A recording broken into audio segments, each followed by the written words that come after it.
And a good evening to you. Hope you're doing well this afternoon or night, I should say. Corey Mill alongside Jim Baxter. Of course, we're rolling right along through high school football season. Matter of fact, 4A has 1 week left. 3-2-1. Guess what? It's playoffs. Playoffs. That's right. We're talking about some playoffs. Corey Miller, the pastor, playing alongside Jim Baxter of scvarsity.com. And, of course, let's start with last week's game to watch. It was one that we built up for the ages. Dutch Fork, your number one, my number two. Westwood, my number one, and your number two. They collided out at Westwood. Bad weather and all, 2 delays, Jim, and it was Dutch Fork that came out on top, 33 basically 3. And honestly, I don't know if it was the weather or what, but the game didn't turn out to be quite the matchup that we thought it would be. And we talked a little bit about before the game Thursday night, and Dutch Fork came into this game, I thought, with a little bit too much firepower. And the problem was figuring out how to stop the offense. You can't just sell out to the run because they can beat you with the pass, as you saw in the second half with the touchdown by DeBoer. But a great game for Dutch Fork and a big win. Well, they stopped, or not stop, I should say, but they limited Matt Colburn, the guy who definitely we thought might have a big game. That defensive line of Westwood, the defense was really good. They got after him, I thought, just a little over 100 yards and a touchdown in this ball game. But it was the passing game. It was mistakes in the secondary, the 80-yard touchdown strike to DeBoer, and he had that play right there where the guy just basically takes the ball away from the quarterback on the zone read. And again, I do think the weather delay and the stoppage in play is hard to get motivated. I was tweeting, it's hard. Whichever team could overcome that stoppage of play and hitting the restart button and getting back out there would win that game, and that was Dutch Fork. And you look at this, and you're looking at Westwood with 1 loss now as a 9-1 team. And the interesting thing about South Carolina playoffs is it's not over for them. They've got a game this week in game 11 that they really need to win, because if they don't win it, you're going to end up with a 3-way tie for second place in that region, which is really going to mess the playoffs up, and you got to go to a tiebreaker for that. Well, I was talking to some coaches of Dutch Fork after the game. One thing that they did say, they thought that Spring Valley, after playing Spring Valley, they thought Spring Valley was a better team than Westwood. That's what they were saying to me after the game. But still, you got to play the game. But a very frustrated Westwood football team after the game, and I caught up with Coach Rodney Summers and asked him about the results of his game. Here with Coach Summers, of course, after a long, tough night, 2 weather delays, and Coach, head-to-head battle, tough game tonight. Of course, condition was bad, but it was just a tough game overall. Yeah, it was. We really felt like we could have stayed in the ball game if we could have gotten some offense going. Defense, I think, played outstanding tonight. We just gave up short field a couple times. Gave them the ball, spotted them, touchdown, went down 13-3. Kind of just never got any momentum after that second drive that we had offensively. So, I thought we held Colburn. I'm not sure to what, but he didn't hurt us tonight. But like I told you the other day, you got to pick your poison some, and we just didn't execute offensively like we needed to stay in this ball game. Yeah, very frustrated coaching team right there. White Knoll, they continue to win. Jim, why don't you give White Knoll any credit, Jim? I heard why are you still talking bad about him? I heard that on the radio. Let me tell you something. I get those emails that say, why don't you like White Knoll? You cheer for the other side. White Knoll's been in my top 5 for the last 3 weeks. I'm not sure what else I got to do. And they played a good game. This River Bluff team is really improved. I'm telling you, I'm surprised at the way they played in their first year in 4A of varsity competition. But White Knoll, Dean Howell's done a great job over there. He's got a good staff. Beginning of the season, didn't expect him to be right here, but we did talk about the staff that he's put together over there, and it's a good staff. Interesting thing, White Knoll wins the region. They're in the playoffs in 2 years. The second year at White Knoll, same thing he did at AC Flora. Well, they went on a roll. What is that, 8 in a row?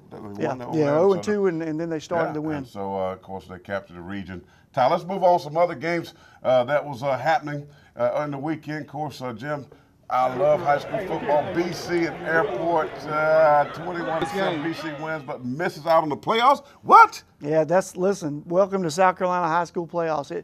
You've got a team that's 6-4 sitting at home, while you've got a team like Pickens in the upstate that's 3-8 in the playoffs. You've got an Airport team who is 5-5, and Brooklyn Casey beat them twice this year, and they are in the playoffs. So, listen, we really need to revamp the classification system and redo the way we select the playoffs. That shouldn't happen right there. But anyway, BC 21, Airport 7, but BC still cannot get any love and get any postseason play. Speaking of playoffs, we're going to come back and talk some playoffs. We got them right here, and we're going to go through with this guy, Jim Baxter. Plus, our game to watch this week, just a little bit on Spring Valley and Westwood. That should be a dandy as well. That's coming up as the overtime rolls right along.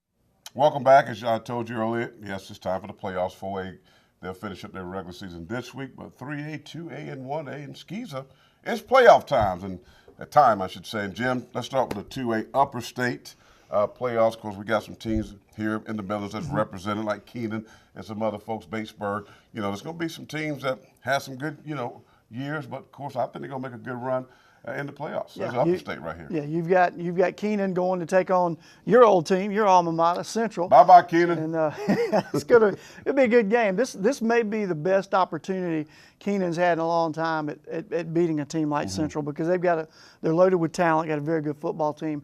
And then you got Batesburg-Leesville playing Abbeville again, region foes. Batesburg's beat them once already this year, but they're taking them on again. And I like Batesburg in that upper state bracket. I think Batesburg could be the team to get back to the title game. Minus Dr. Jerry Brown, who's at Spring Valley right now, but Central hasn't played well all year long. I don't think they're the same old dominant Paisley Central Eagles they used to be. It used to be them and Dillon that would be battling for a state title. But you're right, I like Fairfield Central sitting right there at number one for some reason. I think this team is going to do some business. When you look at that Division I bracket there, the upper part of that Division I bracket, you got Fairfield Central and you've got Newberry. Both Newberry, of course, considered a Midlands team. But those are two of the strong teams. But I really see Woodruff down at the bottom in that number 2 spot as a team that you've got to look for. I think Fairfield Central certainly is a favorite to get back to the championship, but I think they're going to see a very good matchup with one of those teams at the bottom. And I think it's going to either be Newberry or Woodruff playing them in the semifinals. Woodruff, the old Tony Rice, Notre Dame. Remember that national championship Blue Hose? Tony Rice went to Woodruff. We used to have some battles back in the day in 2A football. Also got the Upper State and 3A, of course, a team that we were high on all year long. Number 1, AC Flora, of course, had a horrible loss to Richmond Northeast, but they have bounced back. They get the number 1 seed. I like AC Flora. I like the fact that the cookout was still popping. They had a little setback, but they bounced back, and I'm taking AC Florida to do some damage in that upper state, Jim. Well, I'm going to tell you, AC Florida, fortunately for them, they've got the home field advantage throughout the playoffs. Unfortunately, this is the absolute worst draw of any number 1 team in the state to get Daniel. Daniel is not a typical number 4 team. They're loaded on both sides of the football. This is a team that played in the 3A state championship last year, and this could be a very important game for AC Florida. I really think Daniel could come down here and pull an upset. There you go. Take a day. I'm going to go with the home team. I'm going to stay right here with my roots. AC Florida, you're going to do some damage. But look at the lower state. You got the airport team we just talked about a little bit ago, and Orangeburg-Wilkinson. Should be a good matchup right there. What do you think about the lower state? Well, I like Airport and Georgetown matchup. I think it's a pretty good matchup. I think Georgetown is a very good football team running the football, and I think Airport's going to have to shut that run down. But Airport needs to get some consistency on the offensive side of the football. Sometimes I think they want to throw the ball and be a passing team. Sometimes it looks like they want to try to run the football. I think they really need an identity over there. But they're a team that could make it to the next round. You look at Dreer. Dreer's traveling down to Berkeley. Berkeley's a very good football team this year. They're much improved. They're not the same Berkeley team. Beach, right? Or Dreer. Dreer North Myrtle Beach. We have Dreer's going to Berkeley. Dreer's going to Berkeley. No, you got it right. Dreer's going to Berkeley. And then Midland Valley's going to North Myrtle Beach. That's what you look at. Swansea, another Midlands team, number 1 seed. They've got home field. Wilson will be coming to them, and I think that's a good matchup for Swansea. Yeah. I like Swansea in that football game. Gilbert, of course, probably got the worst draw, having to go to Myrtle Beach. But I'm going to tell you something, Corey. What's that running back they got? Zacchaeus Leapart, number 1 running back in the state. Let me tell you something. Right. This Gilbert team is dangerous for Myrtle Beach because they can go down there and score points. Yeah. Myrtle Beach has struggled this year. They're not the same Myrtle Beach team, but Gilbert has the ability to put a lot of points on the board, and I think they can trade touchdowns with Myrtle Beach. Not sure they can stop Myrtle Beach defensively, but it should be a good matchup. And finally, our game to watch this week, of course, Spring Valley and Westwood should be a good one. There's going to be some playoff implications with this ball game. Westwood coming off that loss to Dutch Fork. How will they bounce back? Spring Valley is a team that has some players, got a Shrine Bowl guy, a couple of North-South players as well. But how will Westwood bounce back after been undefeated all year long and they run into a tough Dutch Fork team? I like this matchup. Two physical defenses. Something's got to give, Jim. I like this matchup for a couple of reasons. One, it's two very good football teams. The other thing is Spring Valley's playing for something. Right. They have got to win this football game to get into the playoffs. As of right now, on projections, they're not a playoff football team. If they win this game, it throws that region into a three-way tie for second place, and then we'll have to go to the tiebreakers to determine who gets that number 2 automatic. Should be a good one. Two physical defenses. But it's in Harry Perone Stadium. That's going to be a tough place for Westwood. When we come back, it's time to feature our offensive and players of the week. Plus, Jim's got some recruiting to talk about. That's coming up after this break.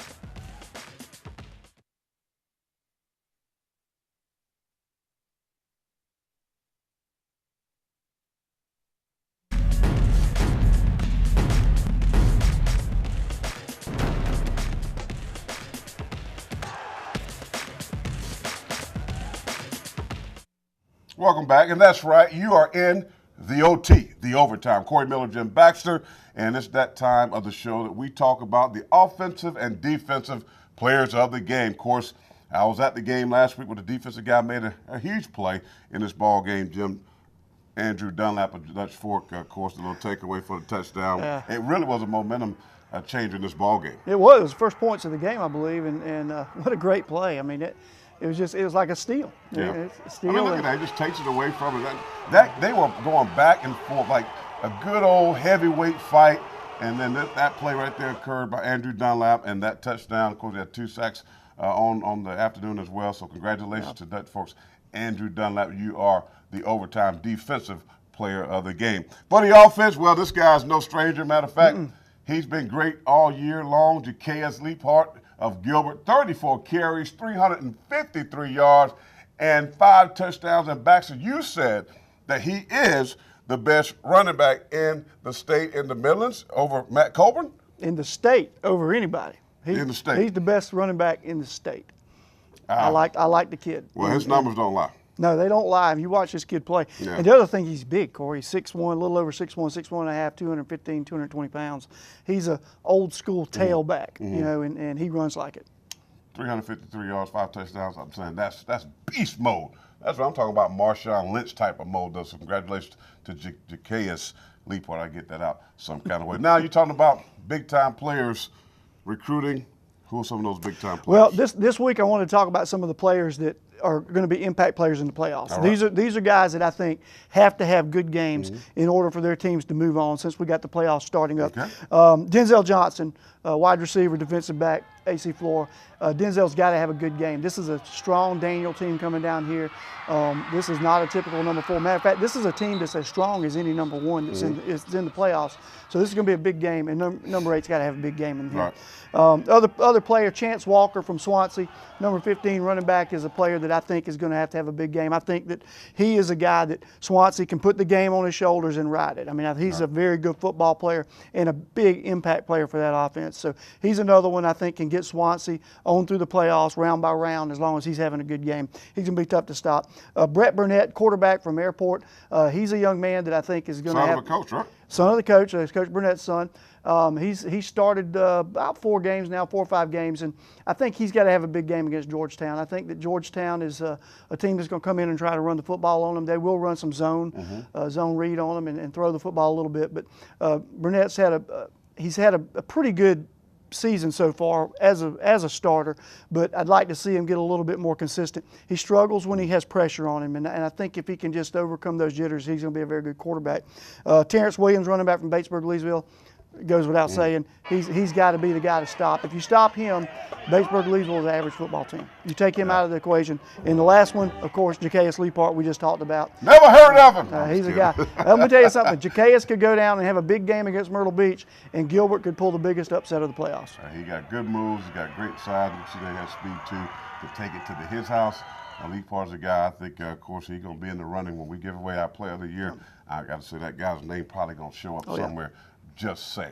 All right, when we come back, it's that time to tell you what the weather's going to be like. Of course, last week, boy, we got a surprise. Some thunder and lightning came through, some rain. It was terrible out there at Westwood. So our very own chief meteorologist Henry Rothenberg will join us and tell us what you can expect on this Friday night. That's after we come back.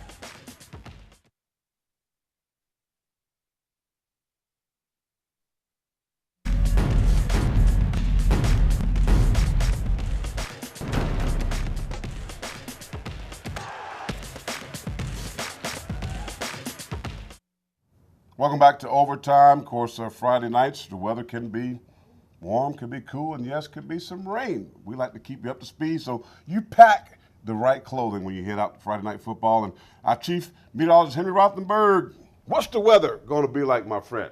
Yeah, hey, Corey and Jim, I'll tell you what, weather this time of year is, as we go into the transitional months from warmer to cooler, one of the hardest times to forecast. But as we take a look, starting with Outdoor Watch, I'm going to give Friday a perfect 10. Clear. Remember the coat, though. It's going to get chilly as temperatures fall. Sunset, of course, in the 5 o'clock hour now as we fell back this past weekend, and we're in standard time now. We set those clocks back again 1 hour. And again, that was last weekend in case that sounded confusing there. Fall weather just pretty much settling in across the area. Download that Skywatch weather app so you can have the latest weather, of course, in the palm of your hand. Let's look at everything on Future Watch. I've expanded the view out for you. We're going to stop it at 7 o'clock. A lot of those kickoffs happening around 7:30. Many of you piling into the stadiums at 7 o'clock. Regionally, we're going to be clear. Frontal boundary is going to push through that brought the rain during the day throughout parts of the Carolinas today. But as we head through Friday, we're going to see all that sliding out of the area, which is certainly good news. Now, as we roll on through the evening time frame when most of these games are happening, you can see Future Watch relatively quiet, and that's thanks to high pressure. But it's going to get cold. Temperatures are going to drop from the 50s into the 40s, and some of those rural locations may even get down into the 30s. Now, the game to watch, and we do have, of course, playoffs for some, but we still have a feature game as far as 1st and 10, which you'll want to tune into on Friday night, right after Watch Fox News. It's Westwood, Spring Valley. Of course, this game being played at Spring Valley, 51 degrees at that 7:30 kickoff. Chilly, maybe a little breezy, that clear sky still lingering across the area. But all in all, I got to tell you, it's fantastic. That's what you'd expect for this time of year. Let's just remember those coats. And I can promise you this much, folks, I am not expecting any snow for any of these games on Friday night. But, of course, maybe the game that the Pastor Payne ends up going to, maybe we'll put a little rain there because it was kind of funny to watch him run back and forth during last week's game. I kid, Corey. I kid. Appreciate that. We like to call him the chief. I mean, he liked that name, the chief meteorologist, Henry Rothenberg. Pretty boy, Rothenberg. All right, let's talk about a little bit Spring Valley first before we get into our top 5. Westwood, big matchup. A game I like to call it a defensive game. Two teams that like to run the ball. Neither team can throw the ball very well. Which defense gives up the most points? That's tough. I mean, you're two very good defenses in this game. I think that Spring Valley has a bigger challenge than Westwood does in that respect, because I think that Westwood can do they're a little bit more versatile on the offensive side of the football. Spring Valley is very one-dimensional. So unless they, Dr. Brown and staff decides that they're going to drop back and throw the football a little bit out of this formation, I think Westwood's got an advantage defensively. But this is going to be a very good football game. Like you said, Dutch Fork coaches said they thought Spring Valley was a better team. Well, they felt like they were going to lose that ball game, and, of course, they made some plays there in the fourth quarter to win it. But I'm going to say Tyler Frazier. I'm going to say Jordan Williams, Jalen Williams. What's that quarterback name? Ryan Lee. Ryan Lee. I'm going to say at Harry Perone Stadium, this team has a lot of pride. It was built up by Miles Aldridge. They got a lot of that left over, and I think they're going to win this game. It's a rivalry game. Spring Valley Must win. will set back Westwood this weekend on this Friday night, and it will be a must-win for them. So I'm taking the Valley. I must say a little biased by that, but at least I'm honest. Let's go to top 5. This is the time. We like to have a lot of fun right now. I'm going to start with you. Mr. Went back and forth last week. And the folks told me, by the way, at Dutch Fork, they said, Jim Baxter, you was on the radio, you said West was going to win. Then you came in overtime. Then you went Dutch Fork's going to win. I mean, who you got? Thursday on the radio, I said Dutch Fork. And I picked Dutch Fork. Listen, don't try to change it. My top 5 hadn't changed in 3 weeks. Dutch Fork is still number 1 because they won like I predicted them to. Westwood, I left them at number 2. Fairfield Central still at number 3. Going to have a great playoffs. Batesburg, Leesville, both those teams strong in that 2A division. And then White Knoll at number 5. For some reason, some White Knoll people think that I don't like them, but I've had them in the top 5 for the last 3 weeks. So. Well, here's my top 5. Yes, I had to go Dutch Fork 1A. Oh, 1A, come on. and Westwood is 1B. Come I on, still man. respect You Westwood. gotta I make- think they're a good football team. They play solid. You gotta make a I had to commitment. put into consideration the weather. The weather, they had 2 times So in that you- game they had to stop. So you telling me there's a 30-point difference between A and B? Yeah, I mean, Now, but it come was a misunderstanding on the 30 points. I'm just saying. So 1B is Westwood. Number 3 is Fairfield Central. I think they're the best team in 2A. I think we're going to see another state title go Fairfield Central way. AC Flora, I still got love for you because you fed the pastor, painted the cookout, and the fact that you're a good football team. And number 5, White Knoll, I know you love the POP because you've been in my top 5 for a long time since that winning streak started. So there it is right there. 1A, 1B. You got to like that. I like it. I like it. We'll just, Anything going to change this week? not mine. Well, mine I'm could change. fine. I'm fine. Well, I take I that just- back. If Spring Valley wins, Right. we both going to have to drop Westwood. Well, I'm going to have to drop them after Friday night, so we'll see. I enjoyed it a great deal as we do each and every Thursday night being with you here in the overtime. Can't wait to see you next week when we get some 4A playoffs going on. For Corey Miller, Pastor Spade, and Jim Baxter, this has been Overtime. Have a great night.